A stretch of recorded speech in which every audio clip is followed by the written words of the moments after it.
Executive.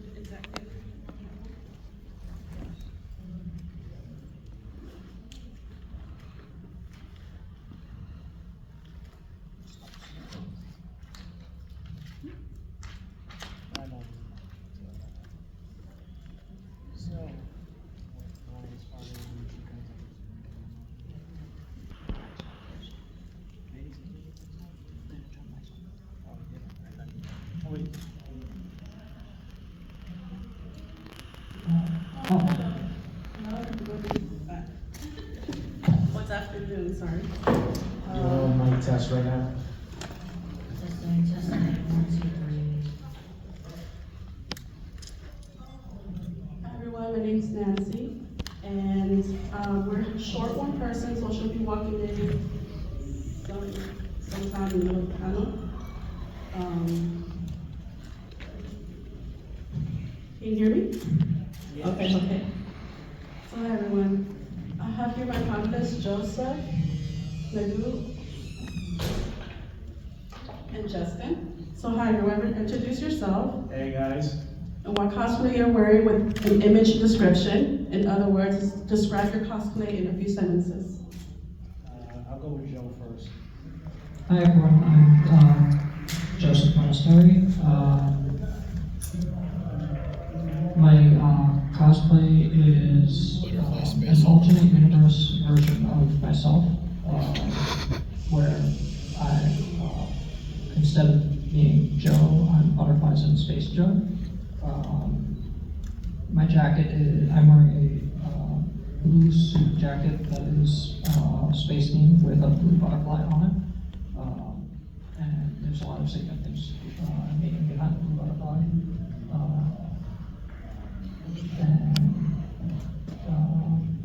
Yeah.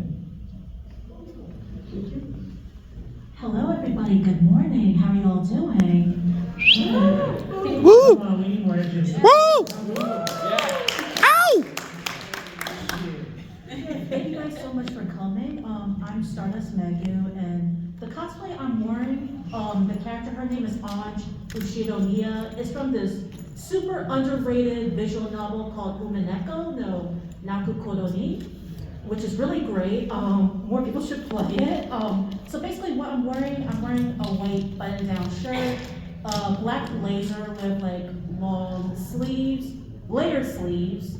Underneath I'm wearing a blue pleated skirt, and I'm wearing a lavender bow on my neck, and I'm wearing like a red wig that's medium length, that's like loose, but like there's like small pigtails like on the sides, and yeah, I love cosplaying, and I love her so much. Oh, thank you. What's up, everybody? How y'all doing today? I am Justin. Some know me as Lionheart on YouTube, TikTok, Instagram, any one of those. I'm that autistic, optimistic reactor and cosplayer, and I'm cosplaying Kamen Rider Sets, the newest Kamen Rider in the Tokusatsu. You can watch it on Tokusatsu on YouTube right now. And playing as Code, Agent number 7, who invades the dreams, helping out defeating the nightmares. And this was imported from Asia. You know, it's kind of like a, what is it, carbon fiber? Yeah, like a carbon fiber pattern, a bit of green and blue. It's sort of like a mixture between Kamen Rider 01, Kamen Rider Ichigo, the very first one, and I think another one like Revice. So it's a bit of a mix, like homage to it. But I gotta say, this thing is super insulated, so I'm kind of glad the ACs are blasting in this convention. Otherwise, I would be sweating nonstop right now. Okay, and if you feel comfortable, disclose your disability accessibility needs for New York Comic Con. Let's go to you. You can go, Joe. So I have autism as well as anxiety. With those two, time management is definitely and one of my struggles, as well as feeling overwhelmed. So having quiet spaces, vibrant is definitely useful, and getting to planning ahead and getting to places early. For me, mapping out the convention beforehand as best as possible, which, you know, as we all know, it's not always, because there's so many different things going on. It's not always feasible, but the best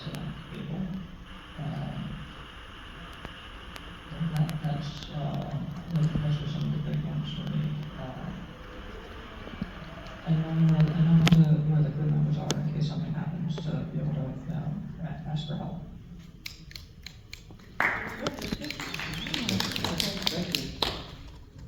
So it's my turn. That's what we're doing, bro. Show until our Dejanay shows up, it's gonna be like that.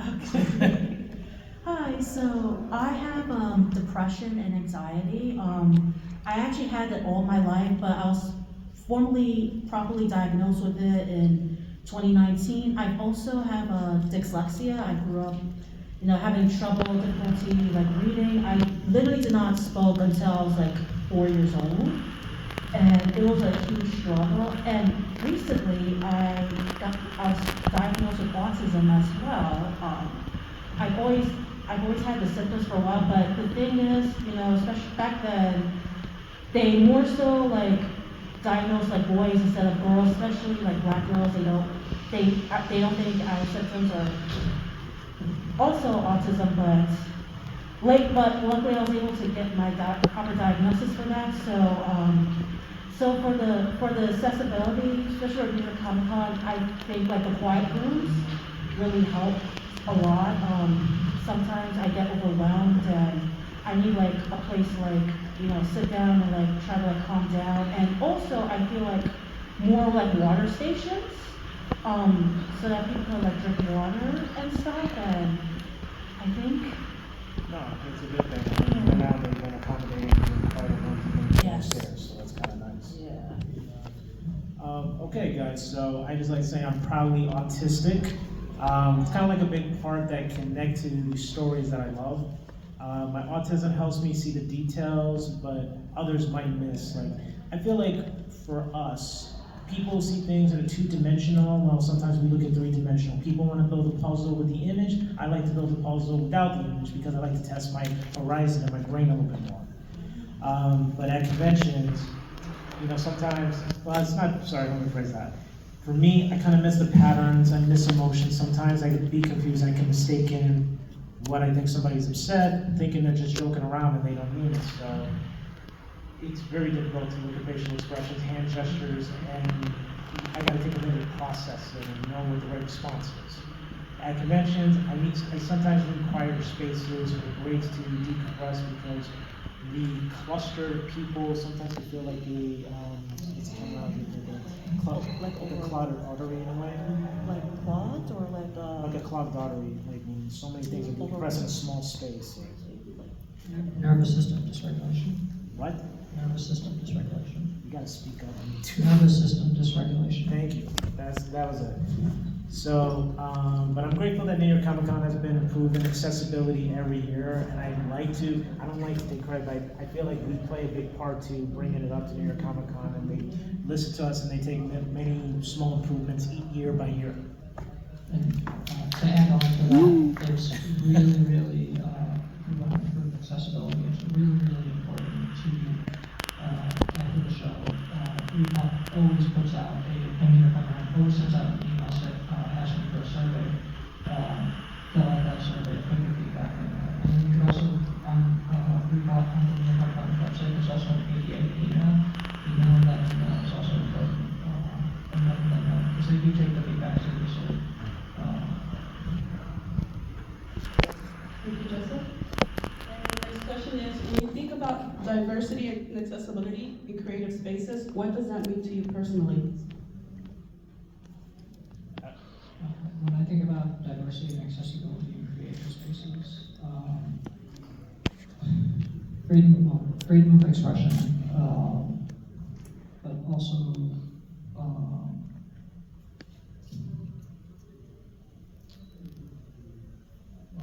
freedom of expression, also freedom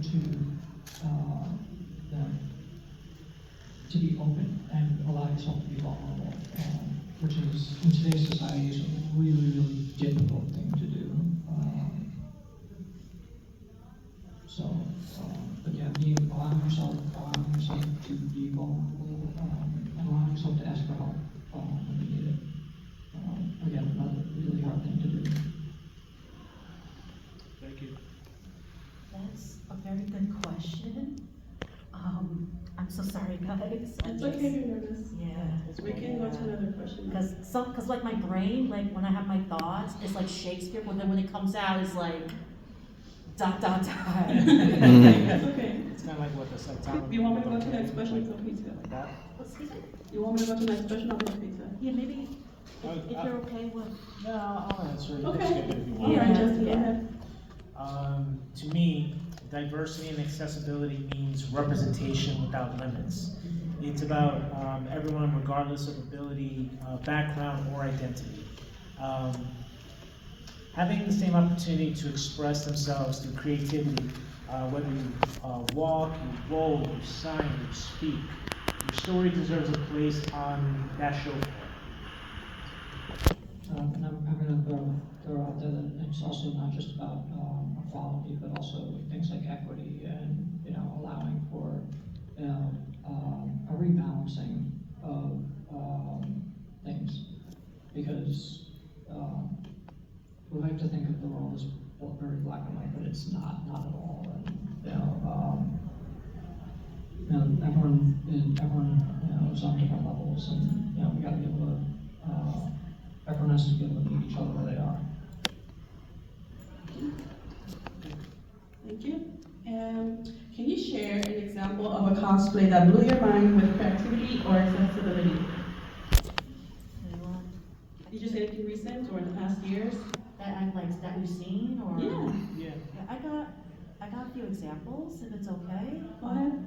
So, a few years ago, I went to Comic Palooza in Texas. I was judging the cosplay contest, and like, there was a contestant that came in. Has anybody here seen Mashal? The wizard and the one. Yeah. Okay.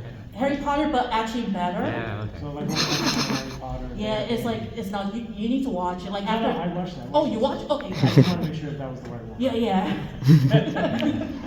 So there was this a cosplayer who came into the judging room. They cosplayed Abel Walker, and they have a cane.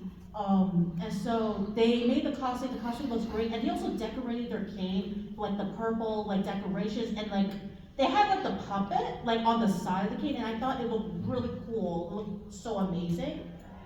And then there's this other cosplayer who I think you guys should follow. Her name is Colleen Cosplays. She makes her cosplay. She uses a wheelchair and stuff, and she makes her cosplays. But when she makes her cosplays, she also decorates like the wheels of the cosplays as well. And I thought they look so amazing. She mostly does Wings Club. She also does Supergirl. So I think you guys should check her out. And she also has a YouTube channel. So yeah, those cosplays are so good. Nice. You got anything, Joseph? So there's a lot of cosplays that have always blown my mind, especially with accessibility. So in the past years, we've had Magic Wheel Chicken here with us, and their cosplays have always, I always thought that was really cool, where they actually take wheelchairs and turn them into costumes and cosplays, and I really admire that, where people incorporate their accessibility into their cosplay. Okay. Before I mention this, does anyone know Doctor Who? Anyone ever watch that show? Doctor Who? Yeah. Okay. So there's this autistic paraplegic cosplayer. She had her whole upper body, I mean half of her body that's covered in a wheelchair, and she did the whole Dalek thing. And I was like, whoa, that is so trippy and cool at the same time. Like just moving around. I forgot who is it that's in charge of the Daleks. I forgot what the guy's name was called. It's been a while since I've watched. But it was kind of like watching that. But Yeah. like she was her own boss, and she just took in charge of that show hallway. I was like, That's nice. That is so yes. Okay, and if you could redesign cosplay contest rules, what would it be to make things more inclusive? Instead of doing a prize, do a no prize. And maybe focus on sponsorships and stuff like that instead. And maybe smaller scale sponsorships instead of everything being weighted on like one or two cosplayers. Rebalancing, because really this is all, for depending on where you are, a little bit, a very long way.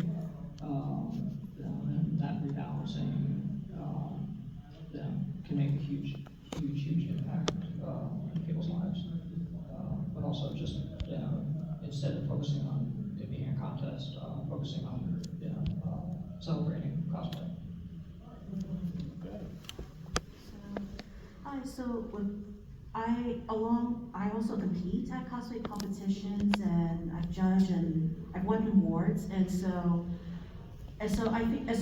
I know there's sometimes, not every single competition has, but like some of the rules would mention points about accuracy, which I think they should, not every contest does this, but I know a few, I think they should take out the word accuracy, because what really matters with cosplay competitions, whether making or even performing, like, that your cosplay does not have to be exactly 100% like the character, because sometimes with the designs it's hard to like translate in like real life, like the One Piece characters, those are impossible with their body proportions. Also, if you're doing something totally original, that's impossible to compare it to for accuracy.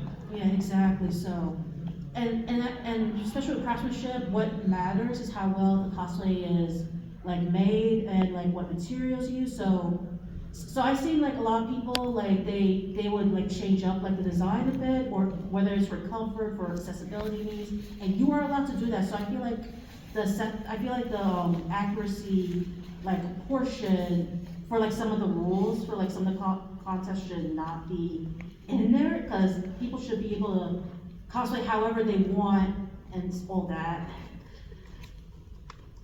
Thank you. I am not experienced when it comes to this stuff. I mean, I put that more on Megan because she's the more experienced one. Yeah. But I'd probably make sure that contests recognize accessibility, innovation, and inclusive design as part of the judging. Yes. I think that sometimes the best cosplays aren't the most expensive, they're the most thoughtful, especially when someone adapts something to fit their body, their needs, and their disability. That's it. That's true. And next question would be, what advice would you give someone who wants to cosplay but feels held back? Just do it. Don't care what others think. Just do it. As someone who I started out as cosplaying, and cosplay eventually led, and going to art styles eventually led to me writing and creating art. And had I not taken that step into the fear, I never would have created my own card game. I never would have wrote books, created art, and eventually incorporated cosplay into my persona, my convention persona. Like, step into that fear. It could change your life. And of course, there's going to be people who are. There's always going to be people who are dislike it. But that's because a lot of people in society aren't used to people being colorful and expressing themselves. Hello. We have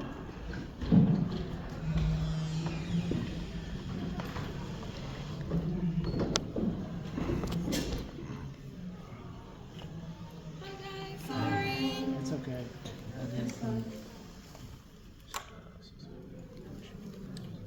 Oh, I got you.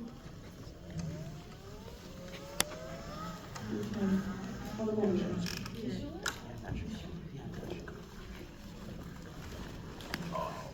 Hold on, you have something attached to it? Oh. Joe, help me out.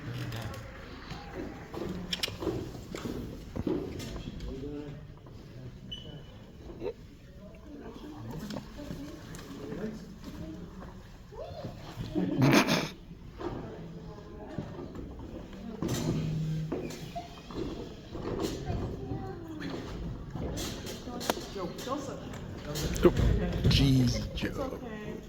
Thank you. Thank you.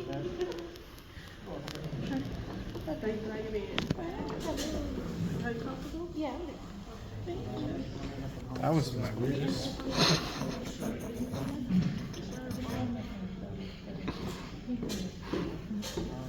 want to ask the questions that you didn't get to answer so that I can catch up from there? Sure. Good.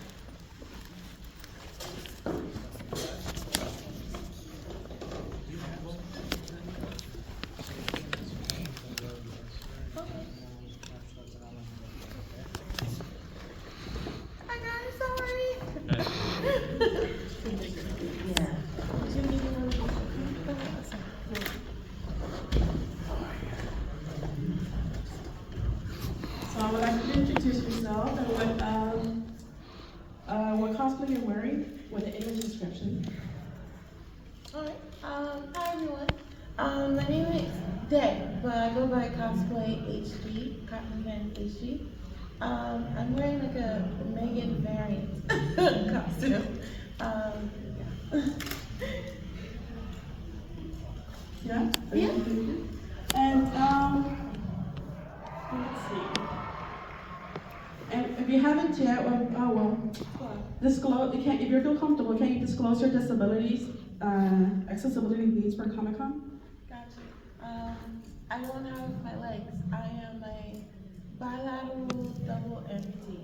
I lost my legs in 2022 due to a drunk driver. He ran me off the road. I was outside of my car, unfortunately. And that's really all my disabilities at the moment. I've gotten a lot stronger, so I could have done stuff, so I appreciate being picked up. But yeah, that's my disability. Thank you. And when you think about diversity and accessibility in creative spaces, what does that mean to you personally? So stuff like this, Yes. right? I do model. I model at conventions for a couple of friends. We do like, I have a business where I sell like jewelry, and so I do artist alley a lot. And then while I do artist alley, I also do modeling at conventions, mostly anime conventions, for small indie brands, and sometimes for fashion. I come across this problem kind of often where there's no ramp available for me, and then even if they've been told ahead of time. I remember Katsucon didn't have a ramp because apparently all the hotels share the same ramp, so they didn't have one to use at Katsucon, which is like crazy. So then I had to basically skateboard on top of the field. So this would be a huge issue for someone who isn't able to like move around as easy as I can, or I've adapted to. Yeah. I know, ask the question, I would like to catch up. Can you share an example of a cosplay that blew your mind with creativity or accessibility? Ooh. Yeah. So there's an amputee who made his legs long. So you can make your legs longer if you have prosthetics. He made his legs extra long, and he did like a really tall. What's that? The enemy from Marvel. It was like purple. I should know his name, but he made a really tall enemy costume. So you didn't even know he was like missing a leg. He just made it really tall, and so like he's like walking over everybody. But yeah, he's an amputee, which is pretty awesome. Galactus, yes, I was thinking Galactus. yes, Galactus. He's a lower limb amputee, and I saw him while he was making it, he was posting it in our like group chat, and I was like, holy cow, he looks amazing. So yeah, that would be definitely one of them. Thank you. And if you could redesign cosplay contest rules, what would it be to make things more inclusive? Have you ever entered cosplay contests? Yeah, I have actually, and I still do. I enter them, I have the same problem, which is the ramp thing. I would say that the level of difficulty is a little bit more for people with disabilities.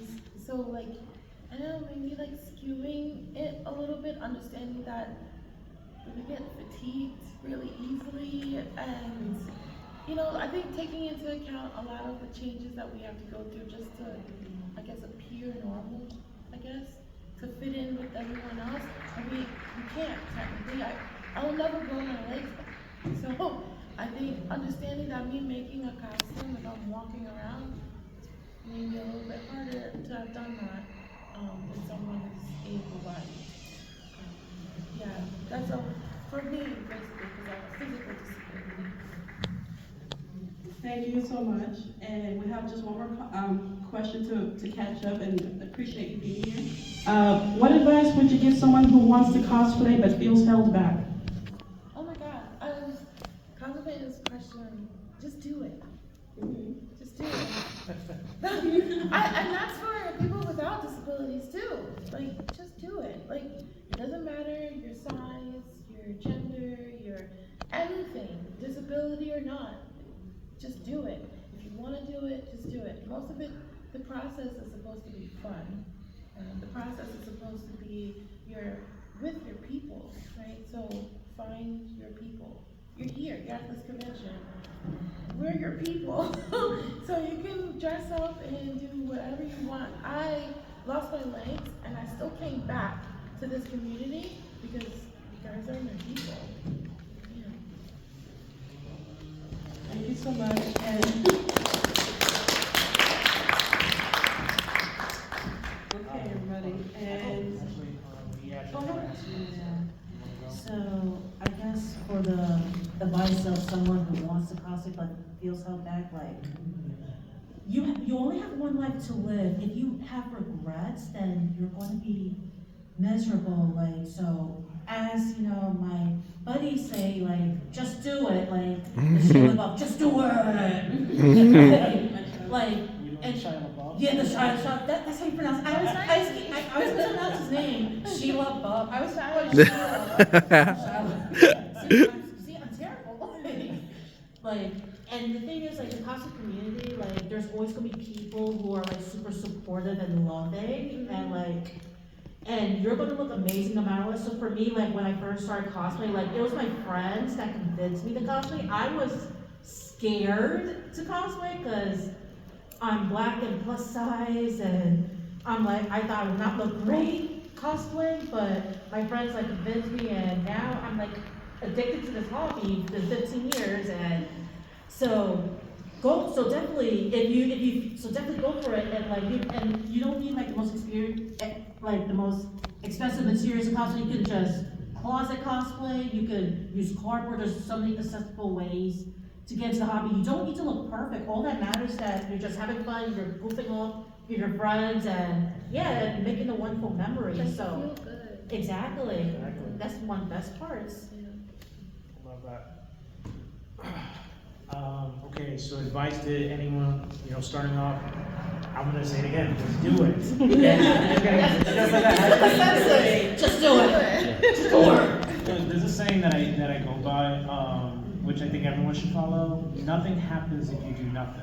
Like, so you gotta make the first move, you gotta do it. You shouldn't care what other ones say. You should be around people who are gonna encourage you, because when I wear this right now, first of all, this is probably the most expensive cosplay I've ever invested in. But whether it was, thank you, whether it be $100 or $1,000, the fact that I dress up as a character that kind of inspires me, that motivates me, that gets me hyped up, I am a different person, and sometimes that rubs off after I'm not wearing the costume anymore. And I think that's why we emphasize this panel so much, because cosplay will unlock something in you didn't have before. That's why I say to anyone who's new to it, just do it. And I swear to God, you're gonna have the most smiles, you're gonna be fun, you're gonna be a community, a healthy community that will support you and will love you, and will, you'll have treasured memories. Agreed. yay. Thank you so much.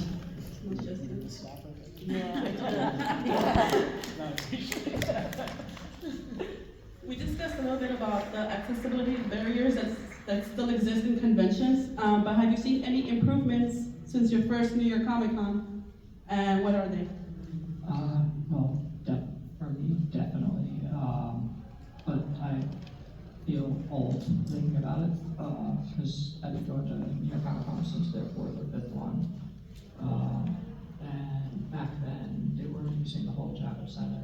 It wasn't as big, but they also didn't have the fire rooms. They didn't have, the different accessibility and ADA stuff that they have now.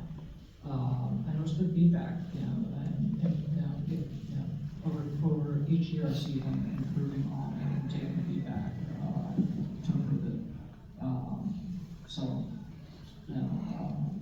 I would say, I definitely see improvements, but I also see, that there's definitely always stuff to be improved on.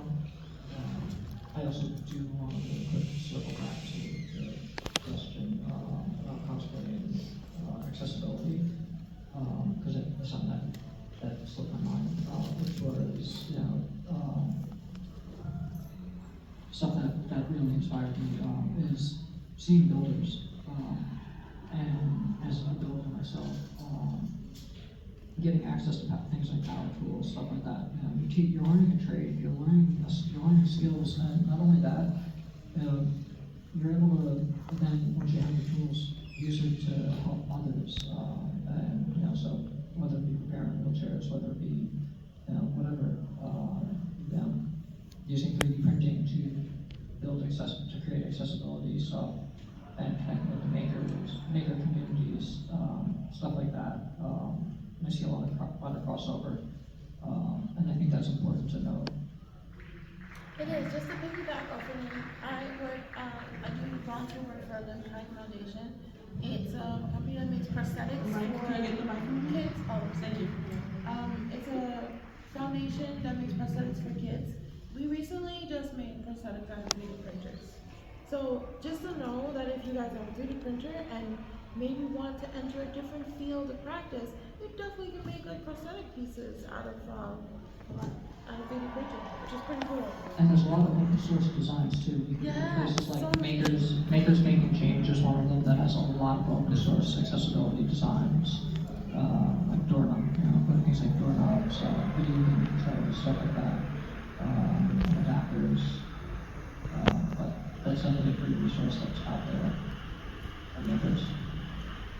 So I think, at least for the past like few years, in like conventions in general, I'm noticing there's more and more like quiet groups, which I'm very grateful for them. It really helps me and so many other people so much, especially if they need to like, calm down and window down and stuff. But I do think there definitely should be more ramps. And as I mentioned, I compete in cosplay competitions, and I've noticed in not every contest, but like some contests, like in the backstage, like where the contestants go up, there'll be like stairs but no ramps.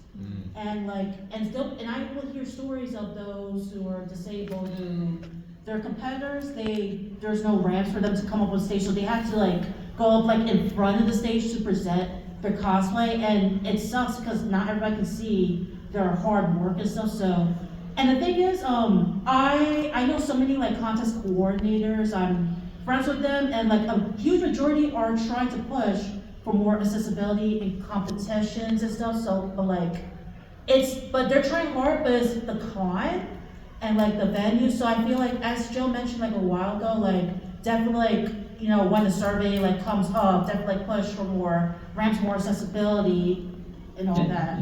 There's definitely power in numbers. Yeah. There's also power in speaking out, because if we don't speak out, how can they help us if they don't know how to help us without even looking for help? Sorry, forgot I asked to speak. I feel like there is some progress, like the sensory rooms, better ADA lines, they won't be cramped up with normal lines. I feel like clearer maps to make it more precise, to make it more details and description, because I swear I wouldn't know where anything is if I didn't look at the New York Comic Con maps. But there are challenges that still exist. As a prime example right now, that needs to be fixed. Some panels and vendor spaces can be cramped, and audio clarity isn't always great for deaf or hard of hearing attendees. Actually, they should have every panel room should have some ASL training to speak, because we need that to accommodate anybody. We don't, then how are they going to understand or know what's going on? Sometimes I notice have, then not every panel, but I feel every should have. No, they absolutely should. Yeah, absolutely. I think also with the way that technology is changing too, that even just something simple as having having audio video set up with a computer, and because they have stuff like real-time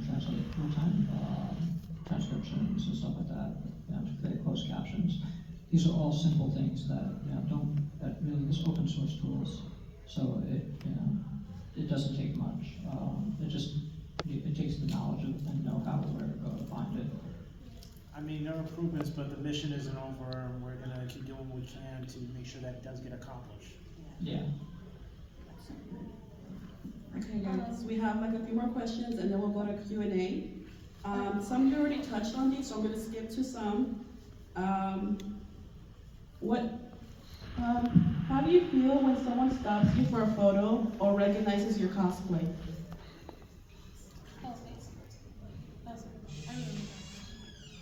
Can I get a chance to answer the last question? Obviously, I'm not gonna go too hard, but at the end of every convention, they give out a feedback.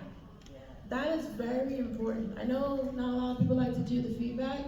That is the part where if you have a disability, you have a need that could be used, and a lot of people have it. Though that's where you state your concerns. So that was all I wanted to add. Yeah, and I'm just gonna throw out there that, from a mathematical perspective, look at how many people attend New York Comic Con, and now think about how many people actually fill out that survey. Even if it's just a small 1%, that's a massive amount of people. So, but most people don't fill out the survey, so that's why it's so important. Because that is it's one step more than what most people do. How I feel, people kind of stop me for photos kind of often, even if I'm not at a convention. And I'm pretty okay with it as long as they ask and it doesn't seem rude. I've always kind of been okay with it. I've been doing this. I've been doing this for like 20 years, so yeah, it's always been kind of okay with me.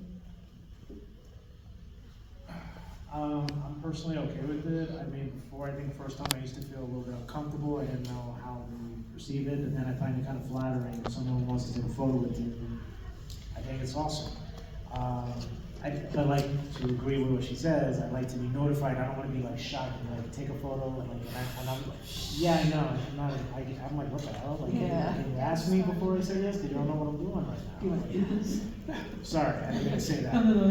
But because of that, it inspires me to try, and I know that it's all worth it. For me, like, I always get, even still now, I always get shocked when people ask me for a photo and stuff. And it feels great, like, people recognize it, like, your cosplay, especially if you're cosplaying something that's super obscure and someone's like, recognize it and makes their day and stuff, but like, I'm always happy for photos, but always, make sure to ask first before you just, like just said, before you just shove the camera into someone's face. Cosplay is not consent, and yeah, as long as the person, is not, not relaxing, if they're relaxing or if they're eating, then you shouldn't really, or if they said like no, they shouldn't really get their phone, but always make sure to like ask first, and if they say yes, and yeah, that'll be awesome, and yeah, I always get excited, and that's how I met like some friends and stuff, so you also make friends, but like, definitely, I'm happy for photos, but make sure to like ask, and yeah. Basically, boundaries, just Exactly. Respect the person's boundaries. Like, I know you're eating, I'm so sorry, but can I absolutely love your character? I feel like I'd be wearing a cosplay, eating a burger, like, hey, dude, photo, or be like, man, eating the burger, like, oh. now we know how actors feel whenever they feel. Yeah, that's pretty much, that's good. That's actually a good analogy, like. Is there anything you'd like to add, Joseph? So this is how you feel when someone stops you for a photo? Yeah, like, Okay, yeah, so How do you feel about it? I personally love it when people stop me for a photo. I take it as a compliment. Also, I'm gonna throw out there that it's also an opportunity. I use it as an opportunity to explain what some of the symbolism. Blue butterfly. One of the things that it symbolizes is the art of giving back, and it has a lot. There's a lot of different things that butterflies can symbolize. So there's that's something else that I can talk about.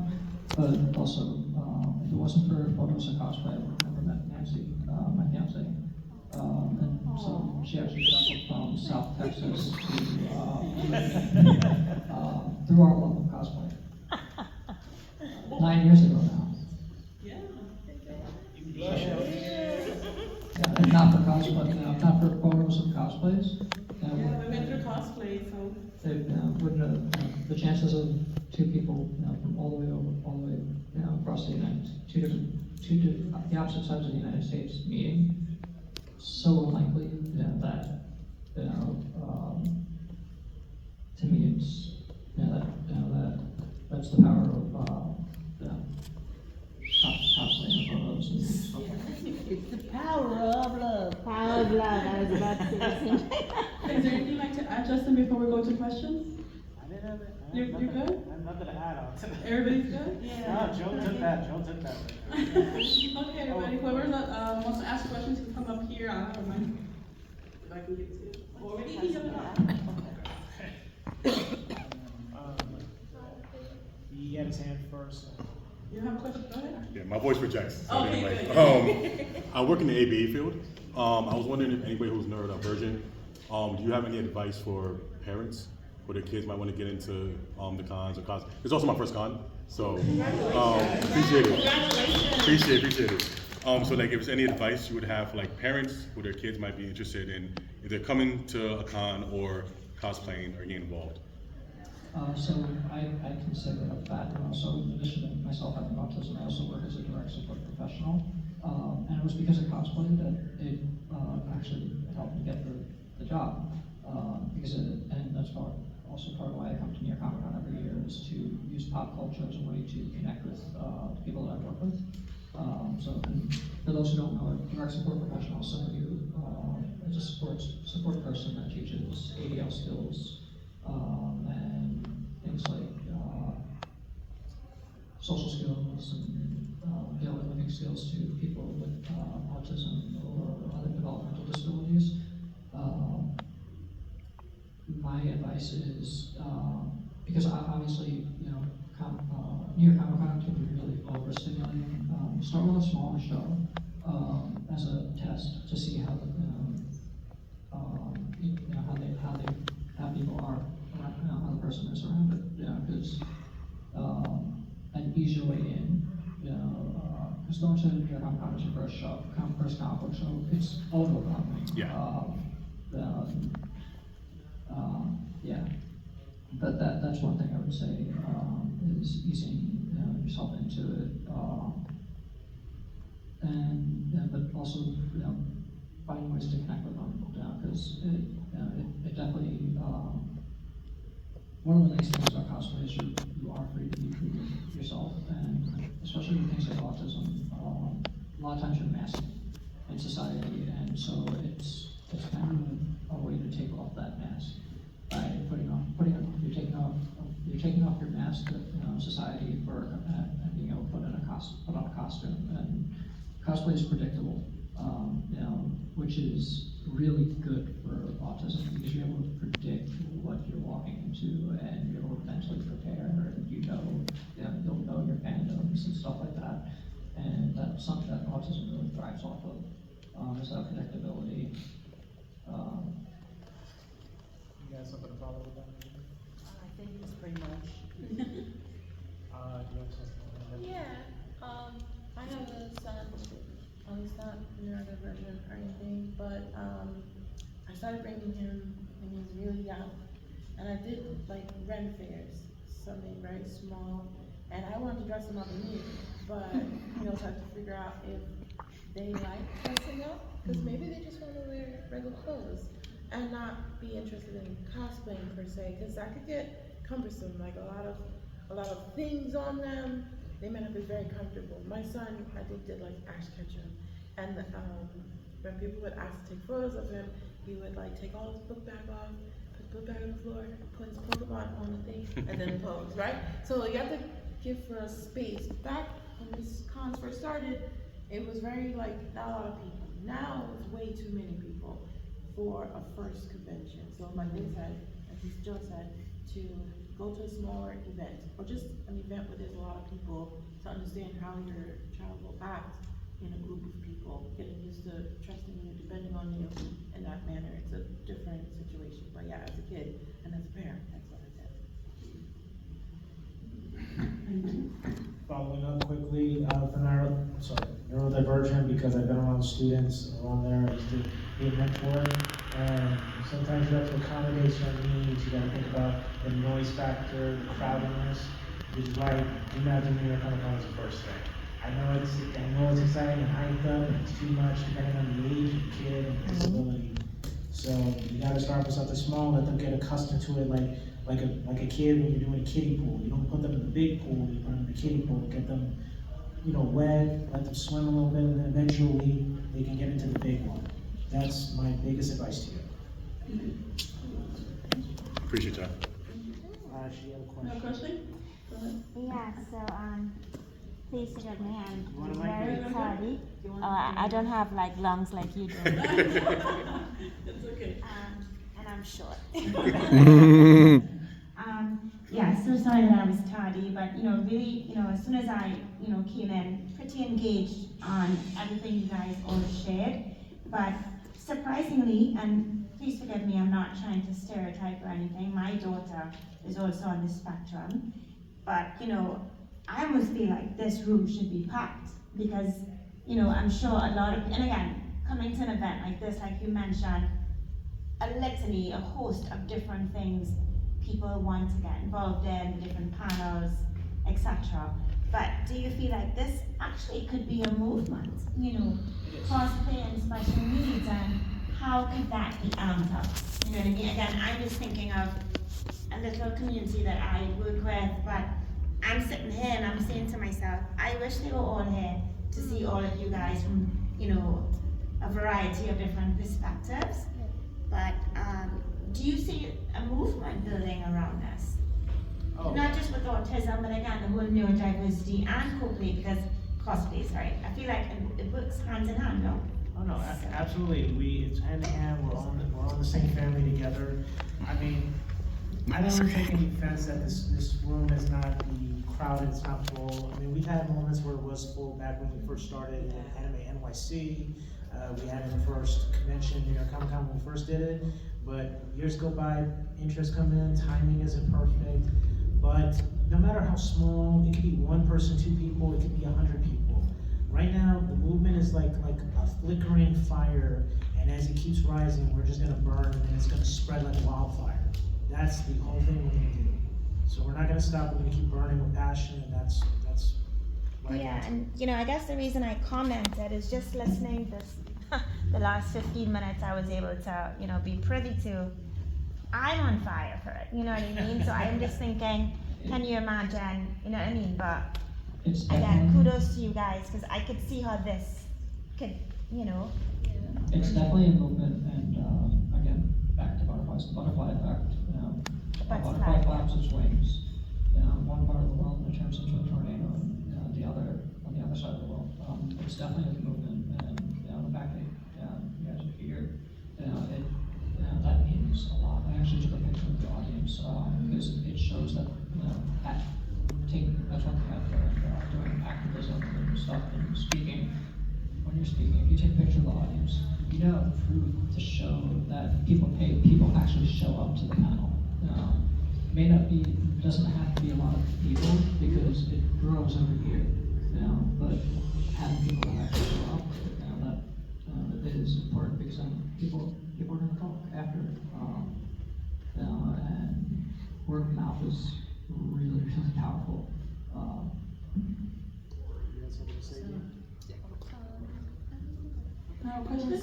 So I feel like, especially nowadays, more people are getting more aware of like different neurodivergencies, and now more people are trying to find out, more and more people are trying to get diagnosed. There's much more awareness for it, especially online and stuff. So there's definitely a movement, and people are now they're learning about it, trying to be much more aware, and they're trying to push for more inclusivity and everything and stuff. So the movement is I know there's not a lot of people here, but online and outside of it, people are definitely aware. They're definitely trying to push for more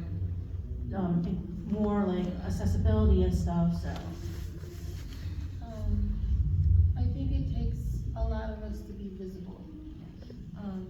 There aren't a lot of MBTs here, and when I see them, I make sure to say, hey, hello, we're connected by some way. The reason why there are not many of us visible, because it's difficult. This included. It's difficult to be out and about, and I can't imagine the the same, I didn't know that the quiet rooms were for people who get overstimulated, right? No clue, I just thought that was a place to go to sleep. So as someone who was previously able-bodied and unaware of what others could need for stuff like that, it really just takes people being visible and loud. And if you can advocate for someone who's unable to advocate for themselves, that is that. Anyone else have any more questions? Yes, sir? I know you guys said that you should just do it with cosplay.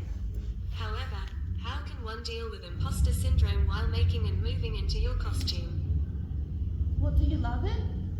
If you love it, like if you like this character, like you know everything about this character and you love this character, I think putting it on should make you feel something. It should make you feel like you're a part of this character. I remember when I first started cosplaying, I was just like a cat girl. Like I would just put on ears and tails because that's what I imagined in my head. That's what I would want to look like. And that was it up until I think my first cosplay was Ramona Flowers. And I made the bag out of like t-shirts. And it was like warping, it was bad. It was my first attempt, but I was so proud of myself that I even did it. And then I went in the street and people knew who I was, and I was happy about that. Like, I think try not to put too much worry on the after part while you're doing it, because then that could kind of psych you out and you may not do it. That's my advice. Yes. Another follow-up. So luckily none of my clinics are in New York. So guys, I'm as I know, neurotypical, but this is overwhelming for me. So I could see like a little kid like, not being able to deal with it. Further out we have clinics. Would you guys suggest maybe starting a clinic and making like a little fake like Diversicon? Like with the kids like kind of like know everything like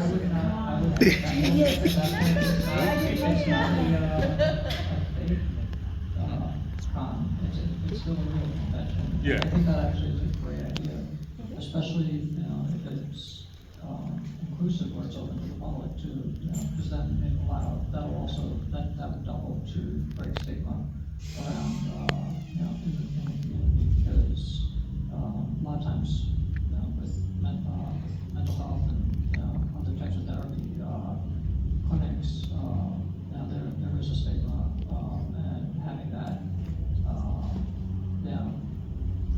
Those community connections can really make a huge impact for both the general public as well as people with disabilities.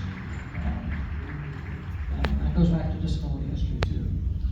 But that's a great idea. Fantastic. I love the name of the temple. That was really creative. Yeah, yes, brilliant. We have time, 1 minute for one more question. One more question. I have one thing to add. Okay. Can you guys tell us your views on physical disabilities versus emotional disabilities, and how do you think we can make the public more aware of emotional disabilities? Because when people say I have a disability, they don't see it. They go, "Oh, you're not disabled." You know what I'm saying? And I get that all the time. Like people say to me, "You're not disabled." And I'm like, "Well, you want to see my doctor's notes?" I hate that, by the way. And so how can we make that more, you know what I'm saying?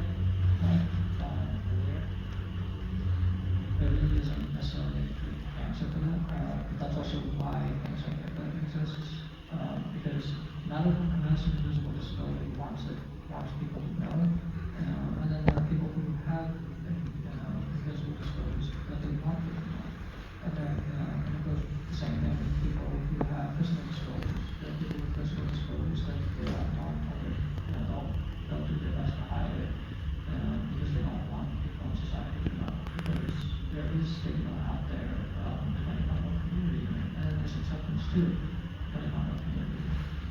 But that's, a much bigger, societal issue. But there really isn't a good answer, because that's where, individuality comes in, and everyone has their own belief systems and stuff like that.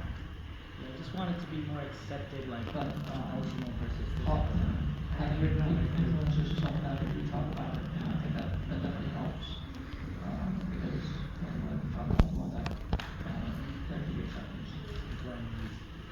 I don't have anything to follow, thank you, summarize the job. Just, Okay, everybody, so where can we find you on social media? What's your name?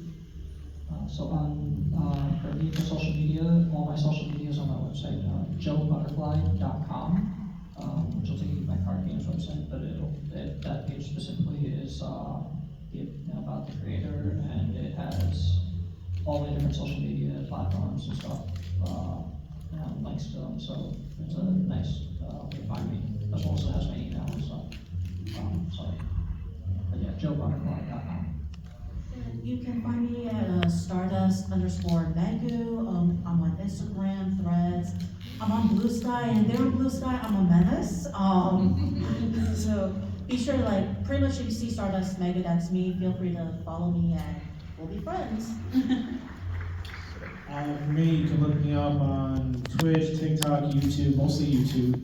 Instagram, same username, 2B_Lionheart, and let me be specific, it's like TOBE Lionheart. Because a lot of times people keep mistaking it for the word 2 and B alongside. But if you look at 2B_Lionheart, you'll find me everywhere. Okay? Lionheart, Lionheart. You can find me on TikTok, Instagram, YouTube, CTTN_CNDY_HG. This is abbreviated Cotton Candy HG. Thank you so much, everyone, and that's it for the panel. Thank you everyone for watching.